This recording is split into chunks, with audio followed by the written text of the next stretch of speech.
그 말씀 의지하여 믿음으로 금을 던져 믿는 자에게 능치 못함. 잘 지내시죠?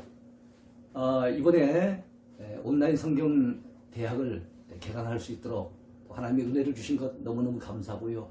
또 이렇게 해서라도 여러분들 또 만나게 되어져서 참 감사하게 생각합니다. 아무쪼록 하루에 30분씩 일주일에 4번 전달되어지는데요. 월, 화, 수, 목 바쁘시더라도 30분 시간 내셔서 아무쪼록 그 시간들을 통해서 은혜 많이 받으시고 또 하나님의 말씀을 깊이 알 수 있는 복된 시간들이 됐으면 좋겠습니다. 코로나로 인해서 참 많이 힘드시죠?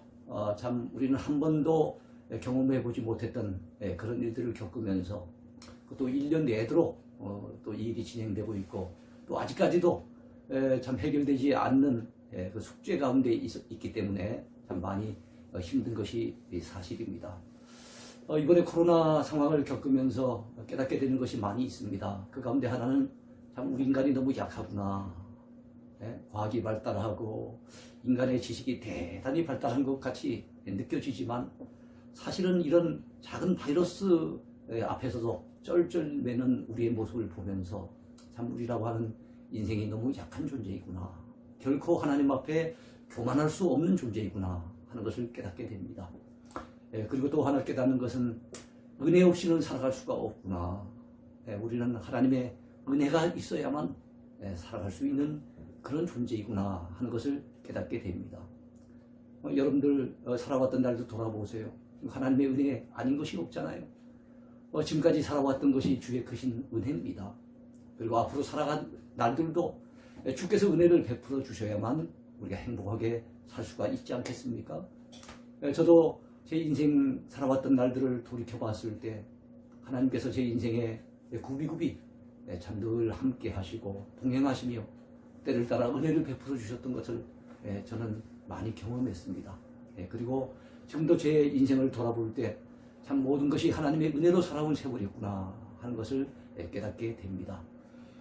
어려운 시절, 힘든 시절에 찾아오셔서 도우시고 또 능하신 손길로 이끄셨던 그 많은 또 은혜들이 있었지만 그 가운데 제가 잊을 수 없는 또 하나님의 그 큰 은혜 2가지를 얘기한다면 첫 번째 은혜는 지금으로부터 27년 전에 하나님의 간섭하심 속에 이끄심 속에 또 인도하심 속에 동행교회를 개척하여 지금까지 또 잘 섬기고 있는 것, 그래서 좋은 성도들 많이 만나서 참 행복하게 목회하고 있는 것, 이것이 전적으로 주님의 은혜라는 것 저는 절절히 깨닫고 있습니다. 참 감사하지요. 지난 27년 참 어려운 가운데 시작했던 개척교회였지만 하나님의 은혜 가운데 교회가 성장하고 부흥하도록 도와주셨고 또 제가 참 행복하게 보람을 느끼면서 목회할 수 있도록 도와주셨습니다. 전적으로 하나님의 은혜라고 고백할 수 있겠습니다. 또 한 가지 제 인생 가운데 또 잊을 수 없는 또 은혜는 로고스 아카데미를 통해서 하나님이 제게 베푸신 은혜였습니다. 제가 총신대 신학대학원 다니던 그 시절 30대 초반에 저에게 또 후배들을 가르치고 지도할 수 있는 그런 기회를 열어주셨습니다. 처음에는 그렇게 오래 할 것이라고 생각을 전혀 못했었지요. 1년은 하다가 아마 마칠 것이라고 생각을 했는데 25년 세월을 제가 로고스 아카데미를 통해서 많은 주의 종들, 사랑하는 후배들을 만날 수 있었습니다. 그 한 사람은 앞으로 100명을 목회할 수도 있을 것이고 1000명 또 그 이상도 목회할 수 있는 사람들이기 때문에 그들을 지도하는 것은 제게 있어서는 너무나도 중요한 일이었고 또 보람된 일이었습니다. 전국에서 많은 분들이 찾아와서 공부를 했어요. 처음 시작할 때는 7명이 시작했습니다. 그런데 그 7명이 총신대 신학대학원에 다들 합격하시고 좋은 소문이 나면서 조금씩 늘어나더니만 5년째가 되어졌을 때는 전국에서 100여 명의 그 학생들이 몰려들었습니다. 그래서 그들을 매주 월요일 날 아침 10시부터 저녁 6시까지 주일 지나서 사실 월요일 피곤한 시간이긴 하지만 또 하나님이 힘주셔서 저는 기쁨으로 또 감사함으로 그렇게 그 월요일을 저에게 주어진 그 사명이라 생각하고 열심히 그 학생들을 지도했습니다. 성경을 가르치고 또 동서양 철학을 지도하고 또 논문이나 한국어 이런 것들을 그들을 가르치면서 저 자신이 또 많은 것을 배웠고 또 잘 가르치기 위해서 끊임없이 연구하고 노력했습니다. 그 모든 것이 저에게도 큰 유익을 안겨준 것 같습니다. 그래서 그동안 와서 공부했던 분들 가운데 총신대 신학대학원에 합격하신 분들이 1,500명이 넘죠. 그 가운데 또 합격하지 못한 분도 있을 테니까 참 많은 분들이 와서 공부를 했던 것 같아요.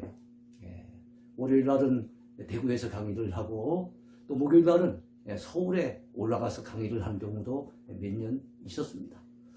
바쁘게 분주하게 산 세월이었지만 그 시간이 저에게 인생에서는 참 좋았던 시절 같아요.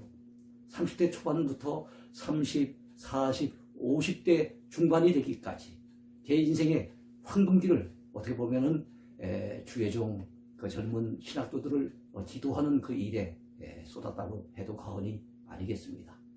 그때 공부했던 또 그 어떤 자료들이 도움이 돼서 그걸 가지고 또 선교지 곳곳에 다니면서 제가 선교지에 있는 현지 목회자들을 또 지도할 수 있는 기회도 주어져서 참 마음 뿌듯한 그런 보람을 느끼는 시간들이 있었습니다. 이제 세월이 흘러서 저는 그때 연구했던 자료들 이런 것들을 신학생들 입시간이 아니라 이제는 성도들이 신앙생활하는데 도움을 줄 수 있는 그런 가르침으로 한번 시작을 해봐야 되겠다 해서 우리 동행교회에서는 몇 년 전부터 평신도 성경대학을 매주 화요일마다 열어서 화요일 저녁 8시부터 10시까지 이렇게 2시간을 강의를 했던 기억이 새롭습니다. 그런데 작년에는 코로나 때문에 1년을 전혀 강의를 하지 못하고 날리고 말았어요. 참 아쉽더라고요.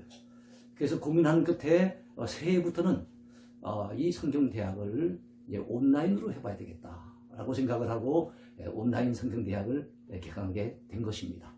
바라기는 우리 동행교회 온 성도들이 매일 전달되어지는 이 30분의 성경의 메시지를 통해서 성경을 깊이 깨우치고 또 은혜도 많이 받으시고 또 여러분들이 신앙생활하는데 큰 도움을 받았으면 좋겠고요.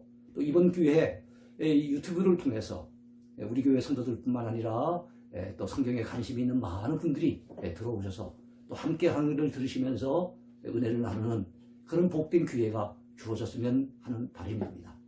자, 오늘 그 첫 강의로 저는 말씀으로 돌아가자, 말씀으로 돌아가자 이런 주제를 선정해 보았습니다. 우리는 지금 한 번도 경험해 보지 못한 세상을 살아가고 있습니다. 코로나19 바이러스로 인해 우리의 삶에서 여러분이 기억하시는 것처럼 2020년 한 해 동안은 그 일상을 완전히 빼앗겨 버렸습니다. 송두리째 빼앗겨 버렸지요. 평소에는 귀한 것인 줄 몰랐는데 빼앗기고 보니 이야, 우리가 그동안 지인들과 만나서 따뜻하게 차 한잔 마시면서 그렇게 나누던 그 대화, 그런 것들이 평범한 것이 아니고 특별한 은혜였구나 하는 것을 우리는 또 느낄 수 있었습니다. 방역 문제로 인해 예배의 자유마저도 빼앗기는 그런 아픔을 겪었습니다. 지금도 그 아픔을 역시 우리는 겪고 있습니다. 그리고 2021년도 새해를 맞았는데도 우리는 다른 해 새해와는 다르게 우리가 참 희망차게 큰 포부를 가지고 이렇게 맞이하기보다는 아직까지도 이 코로나의 여파에서 벗어나지 못한 가운데 새해를 맞이했습니다. 그렇다면 우리 새해 기독신자들에게 주어진 최우선 과제가 뭘까요? 그것은 아마 예배의 회복일 것입니다. 예배가 회복되어야 됩니다. 그래서 무너진 예배를 재건하고 회복해야만 우리의 약화된 신앙도 회복될 수 있다라고 분명히 믿습니다. 자, 우리가 지금 코로나 이전의 일상으로 돌아가기를 꿈꾸고 있지 않습니까? 그때로 돌아갔으면, 그 좋았던 시절로 돌아갔으면 우리가 그렇게 기대하고 꿈꾸는 것처럼, 자, 성경의 역사나 지나간 교회사 속에서 믿음의 사람들이 항상 꿈꾸던 것도 무엇이었는가 하면 믿음 좋았던 그 시절, 그 본래의 모습으로 돌아가고자 하는 것이었습니다. 그래서 구약의 선지자들이 늘 외치는 메시지가 있었습니다. 그 주제가 뭘까요? 여호와께로 돌아가자. 여호와께로 돌아가자라고 그들은 외쳤습니다. 그것은 달리 말하면 회개하자는 그런 말씀이기도 하지요. 회개라고 하는 히브리어 단어가 두 가지입니다. 하나는 낙함이라고 하는 말이 있고 하나는 슈브라고 하는 말이 있습니다. 낙함이란 말은 슬퍼하다 이런 말이에요. 슈브라고 하는 말은 돌아가다 이런 말입니다. 회개가 뭐겠습니까? 내가 그동안 지었던 죄 때문에 슬퍼하면서 가슴을 치면서 그리고 우리의 삶의 방향을 돌이켜서 하나님께로 돌아가는 것, 하나님께로 돌아가는 것, 그것이 회개가 아니겠습니까? 그래서 참 선지자들이 회개를 외칠 때 백성들에게 여호와께로 돌아가자 그렇게 외쳤던 것입니다. 자, 하나님께로 돌아가는 방법이 어떤 방법이겠습니까? 하나님께로 돌아간다는 것은 달리 말하면 하나님의 말씀으로 돌아가는 거예요. 이것을 선지자들은 잘 알았기 때문에 그들은 목숨 걸고 말씀을 전했던 것입니다. 그렇다면 말씀 사역이 참으로 중요하다는 것을 알아야 됩니다. 왜 그들이 그렇게 참 목에 피가 맺히도록 주의 종들이 말씀을 전하고 외쳤을까요? 그것은 말씀이 그만큼 중요하기 때문이 아니겠습니까? 우리 말씀 사역의 중요성에 대해서 우리 한번 같이 또 얘기를 나눠봅시다. 먼저 말씀이 왜 중요할까요? 하나님의 모든 사역은 말씀을 통해 이루어지기 때문에 그렇습니다. 하나님의 모든 사역, 하나님의 가장 대표적인 사역이 뭡니까? 첫 번째는 창조 사역이고 두 번째는 구원 사역입니다. 그런데 그 모든 것들이 하나님의 말씀으로 이루어졌다는 것이요. 우리 기독교는 수도의 종교가 아닙니다. 도를 닦는 종교가 아니에요. 우리는 전해진 하나님의 말씀, 전달받은 하나님의 말씀에 순종하면서 말씀 의지하고 살아가는 그런 신앙입니다. 그래서 달리 말하면 계시의 종교라고 말씀할 수 있죠. 하나님께서 당신 자신을 이 말씀을 통해서 우리한테 계시해 주실 때 그 계시 의지하고 그 계시의 말씀을 믿고 붙들고 순종하면서 살아가는 것이 우리 기독교 신앙이 아니겠습니까? 하나님의 창조 사역은 말씀으로 이루어졌어요. 여러분 우리가 창세기를 보면은 하나님이 말씀하시니 하나님이 가라사대 빛이 있으라 그러니까 빛이 있어진 것 아닙니까? 우리 사람을 지으실 때만 하나님이 직접 손으로 흙을 빚으셔서 직접적으로 만드셨지 사실 다른 어떤 부분들의 창조는 순전히 말씀으로 창조하셨던 것을 우리는 잘 알고 있습니다. 그만큼 말씀이 중요한 거예요. 그뿐만이 아닙니다. 하나님의 또 다른 중요한 사역, 그것은 구원 사역이 아니겠습니까? 바로 하나님께서는 말씀을 통해서 이 구원 사역도 이루신다는 것을 우리가 알아야 됩니다. 그래서 우리가 믿음으로 구원받는데 이 믿음은 말씀을 들으면서 오지 않겠어요? 그런 측면에서 우리는 이 구원 사역에 있어서 이 말씀이 차지하는 비중이 너무너무 중요합니다. 그래서 우리가 한 영혼을 구원하기 위해서 어떻게 해야 됩니까? 나가서 말씀을 전하지 않습니까? 왜냐하면 그 말씀을 그들이 믿고 받아들여야만 그 믿음을 가지고 그들도 구원받을 수 있기 때문에 우리는 나가서 말씀을 전하는 것입니다. 족장들에게 하나님이 약속의 말씀을 주실 때도 바로 이 말씀을 통해서 약속하셨어요. 그래서 그 말씀을 갖다가 보통 그 약속을 언약이라고 얘기합니다.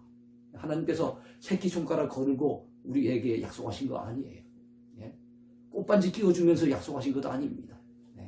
하나님께서 참으로 그 당시 부르셨던 족장들 아브라함, 이삭, 야곱, 요셉 이런 족장들에게 하나님께서 약속을 주실 때 가나안 땅을 주시마 약속하시고 그리고 그 후손들이 하늘의 별과 같이 땅의 티끌과 같이 많게 해주리라 약속하셨을 때 말씀을 통해서 약속하신 거예요.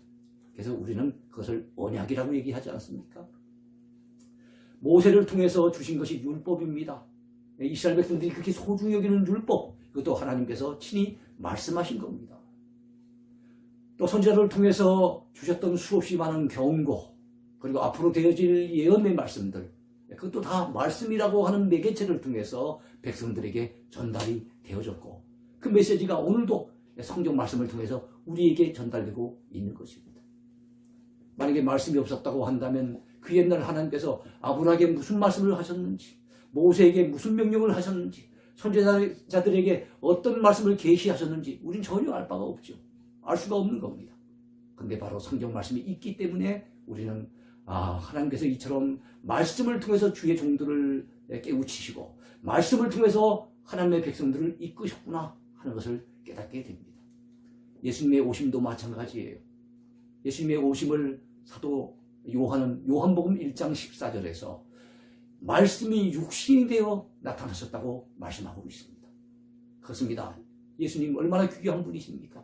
하나님의 아들이시고 신성을 가지신 하나님의 아들일 뿐만 아니라 또한 육신의 몸을 입으시고 우리를 구원하시기 위해서 이 땅에 오신 우리의 구주 예수님. 우리의 신앙에서 예수님보다 더 귀한 분이 어디 있겠습니까? 근데 그 예수님의 별명 중에 하나가 무엇입니까? 말씀이라고 하는 것입니다. 또 사도들을 위해서 주신 수없이 많은 교훈들, 우리 바울서신 13권, 그리고 또 우리가 알고 있는 또 공동서신 8권, 이런 서신서들 역시도 하나님께서 그 주의 종들을 통해서 말씀으로 기도하게 하셔서 오늘 우리에게까지 전달이 되었어요. 그 주옥 같은 말씀, 그 소중한 생명의 말씀을 통해서 오늘 우리는 은혜를 받고 있는 것입니다. 구원받는 믿음, 이 역시도 말씀을 통해서 주어진다는 사실을 로마서 10장 17절을 통해서 우리는 잘 알 수가 있습니다. 로마서 10장 17절에 뭐라고 합니까? 믿음은 들음에서 나며 들음은 그리스도의 말씀으로 말미암았느니라 그랬어요. 그렇습니다. 우리가 주 예수를 믿을 때 구원을 받는 겁니다. 주 예수를 믿으라. 그리하면 너와 내 집이 구원을 얻으리라 그랬습니다. 하나님이 세상을 이처럼 사랑하사 독생자를 주셨으니 이는 그를 믿는 자마다 멸망치 않고 영생을 얻을 것이라고 말씀했습니다. 그러니까 우리가 구원받는 것은 믿음으로 받는 거예요. 왜냐하면 행위로 구원받을 인생이 아무도 없기 때문에 하나님은 우리가 예수 그리스도를 믿기만 하면 구원해 주시기로 약속해 주신 것입니다. 자, 그런데 이 믿음이 어디서부터 옵니까? 바로 그 믿음은 들음에서 나며 들음은 그리스도의 말씀으로 말미암는다는 거예요. 우리가 뭔가를 확인하고 보고 그래갖고 믿는 게 아닙니다. 그것은 확인이지 믿음이라고 하지 않아요. 믿음은 들음에서 오는 겁니다. 보지는 못했지만 말씀을 듣고 그래서 믿게 되는 겁니다. 그리고 그 말씀을 갖다 믿을 때 우리가 구원을 받게 되는 겁니다. 또한 교회와 목회자와 성도들의 사역도 말씀과 깊은 관련이 있습니다. 교회의 사역, 그리고 목회자들의 사역, 성도들의 사역, 말씀과 아주 밀접한 관련이 있다는 거 우리 잊으면 안 됩니다. 자, 우리에게 하나님이 주신 전도 사명, 정말 최고의 사명 아니겠습니까? 그걸 갖다 지상명령이라 그러죠. 그런데 이 전도 사명도 결과적으로 어떤 사명이겠습니까? 말씀을 전파하는 사역이에요. 너희에게 이 복음을 전하는 것은 이 헛된 것을 버리고 천지와 그 가운데 만물을 지으신 살아계신 하나님께로 돌아오라 합니다. 자, 사도 바울이 그 소아시아 지역, 오늘날의 터키 지역입니다. 터키 지역에 가가지고 루스드라라고 하는 곳에서 말씀을 전할 때 그 우상 숭배에 들끓고 있고 사도 바울에게 막 소를 끌고 와가지고 제사를 지내고 하는 그 사람들 때문에 너무너무 마음 아파하면서 옷을 찢었던 이 사도 바울이 그들이 전한 메시지가 뭡니까? 너희에게 이 복음을 전하는 이유가 무엇인가? 너희에게 이 말씀을 전하는 이유가 무엇인가? 바로 이 헛된 것을 버리고 이 우상들을 버리고 천지를 지으시고 만물을 지으신 그리고 살아계신 그 하나님 앞에 돌아오게 하기 위해서 너에게 말씀을 전한다고 그러지 않았습니까? 그렇습니다. 사람들이 헛된 우상을 버리고 잘못된 종교를 버리고 하나님께로 돌아오게 하는 것, 그러려고 한다면 우리는 가서 말씀을 전해야 됩니다. 복음을 전파해야 되는 것입니다. 시험을 이기는 것도 말씀으로 가능한 일이지요. 사노라면 우리가 참 시험 당할 때가 얼마나 많습니까? 사탄 마귀는 심지어는 예수님에게까지 나와가지고 여러분 시험하려고 들었어요. 예수님이 3번이나 시험을 당치 않습니까? 그런데 그때마다 예수님께서는 신명기의 말씀을 통해서 신명기 8장 2절 말씀, 신명기 6장 16절 말씀, 신명기 6장 13절 말씀, 바로 그 신명기의 말씀을 통해 가지고 그 사탄 마귀를 갖다가 물리치셨던 것 우리가 잘 알고 있지 않습니까? 그래서 여러분 말씀은 시험을 이기고 사탄의 괴계를 꺾어버릴 수 있는 참으로 능력이 된다는 것, 이거 우리가 잊어버리면 안 됩니다.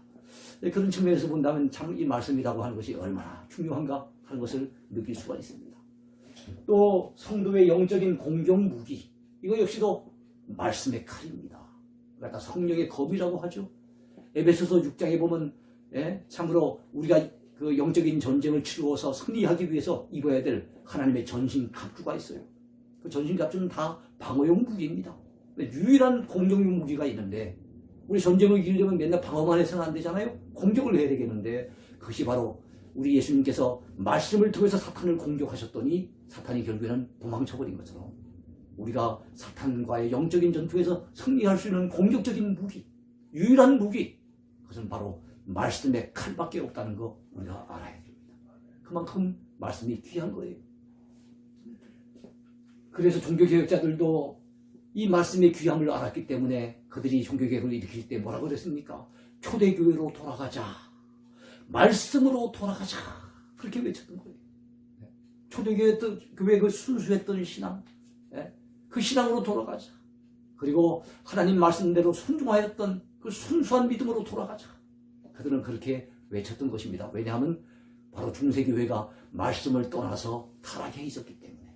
말씀을 떠났더니 중세교회가 영적인 힘을 잃어버리고 그리고 어둠 속에서 타락해버리는 것을 그들은 알았기 때문에 그 잘못된 교회를 개혁하는 것, 그리고 정말로 교회가 소망 있는 교회로 탈바꿈이 되는 것, 이거는 말씀 아니면 다른 방법이 없다고 생각을 하고 그들은 말씀으로 돌아가자고 외쳤던 것이죠.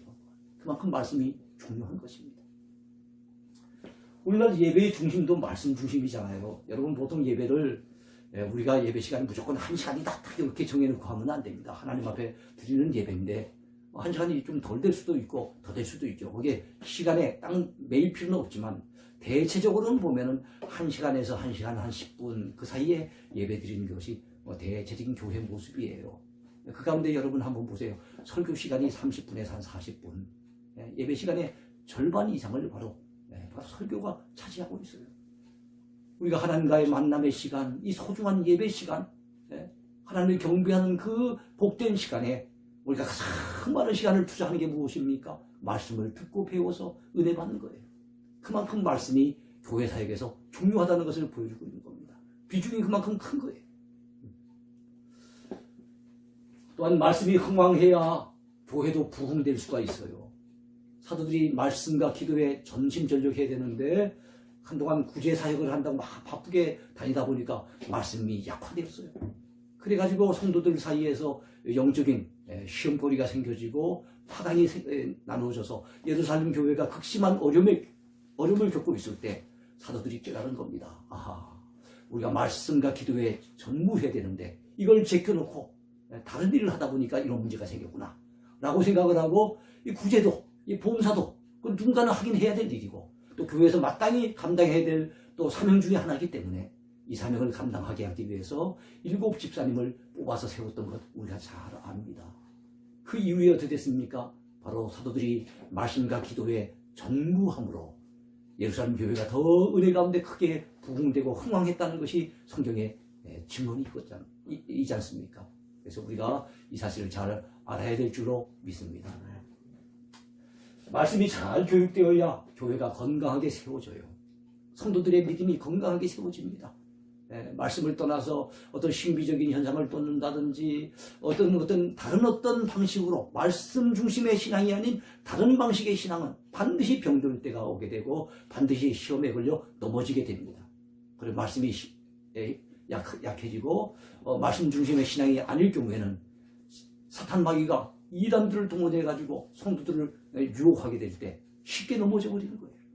그래서 우리는 환난과 핍박의 비바람, 그리고 또 이단들의 미혹의 비바람, 이런 게 몰아쳐와도 성도들의 신앙이 흔들리지 아니하고 또 교회가 굳건하게 세워지려고 한다면 우리는 말씀 중심으로 돌아가야 됩니다. 말씀 부재의 시대는 영적인 위기의 시대였어요. 성경을 통해서 그것을 우리는 느낄 수가 있습니다. 여러분, 엘리 시대, 영적으로 엄청나게 타락했던 엘리 시대, 그래서 하나님의 법궤마저도 이 블레셋 군대에 빼앗겨 버렸던 영적인 참 암울하고 어두웠던 그 시기, 거기 보면은 엘리 시대 때는 말씀이 희귀하여 보이지 않았더라 그랬습니다. 말씀이 희귀했어요. 그래가지고 그런 암울기를 맞았던 겁니다. 그뿐만이 아닙니다. 사울 왕은 하나님 앞에 버림받은 왕인 사람입니다. 우리가 대표적으로 하나님 앞에 버림받은 사람 하면 사울 왕이 떠오르죠. 그런데 사울 왕이 왜 버림받았습니까? 말씀을 버렸기 때문에 그도 버림을 당한 거예요. 우리 사무엘상 15장 23절 하반절에 가면은 사무엘이 사울에게 이렇게 얘기를 합니다. 왕이 여호와의 말씀을 버렸으므로 여호와께서도 왕을 버려 이스라엘의 왕이 되지 못하게 하셨나이다. 그렇습니다. 말씀을 버리면 하나님 앞에 버림받는 존재가 되고 만다는 것을 우리 사울의 생애를 통해서 배우게 됩니다. 중세 가톨릭 교회, 아까 제가 잠깐도 말씀드렸지만 말씀을 버리고 뭘 쫓았습니까? 의식을 쫓았고 전통을 따랐고 교황의 어떤 교시 이런 것 중심으로 교회가 움직여졌어요. 그러다 보니까 중세 천년이라고 하는 그 기나긴 세월이 암흑시대가 되고 말았던 거예요. 그래서 종교가 타락하고 영적으로 암흑기를 맞았던 그 안타까운 시대가 있었습니다. 말씀을 버리면 이렇게 되는 거예요. 자, 이런 사실을 알았기 때문에 바벨론 포로 후의 지도자였던 에스라는 회개운동과 부흥운동을 주도하기 위해서 이스라엘 백성들에게 말씀을 연구하여 가르치기로 결심했던 사실을 우리는 알 수가 있어요. 성경에 보면 에스라 7장 10절에 이런 말씀이 나오거든요. 에스라가 여호와의 율법을 연구하여 준행하며 율례와 규례를 이스라엘에게 가르치기로 결심하였었더라 그랬습니다.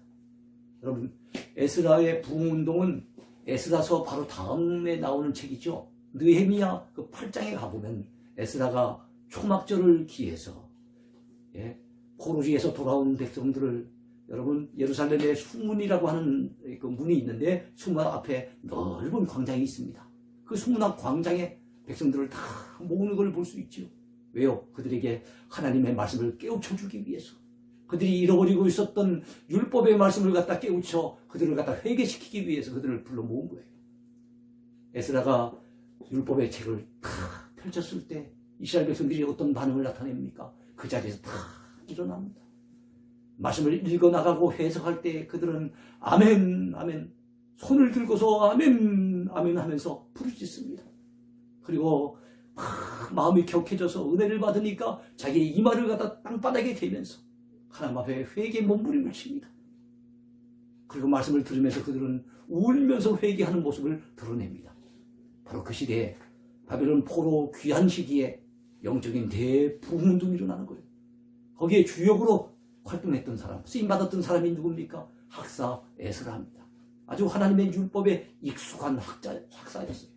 근데 이 일이 그냥 이루어진 일이 아니었습니다. 에스라 7장 10절에 의하면은 참으로 그 옛날 바벨론 포로지에 있었을 때 에스라는 이미 마음의 결심을 가졌던 겁니다. 어떤 결심을 가졌을까요? 내가 참 포로지에 끌려와 있는 이 백성들, 하나님이 결국에는 돌려보내실 터인데 저들이 돌아갔을 때 무너진 저들의 신앙을 재건하고 회복하기 위해서 내가 말씀을 가르쳐야 되겠구나 결심을 했어요.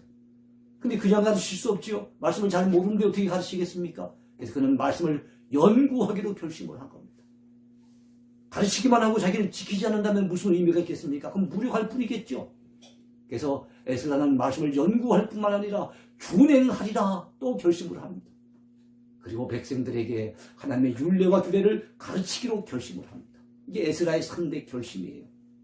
내가 말씀을 연구하리라, 말씀을 준행하리라, 내가 말씀을 가르치리라 결심을 했어요.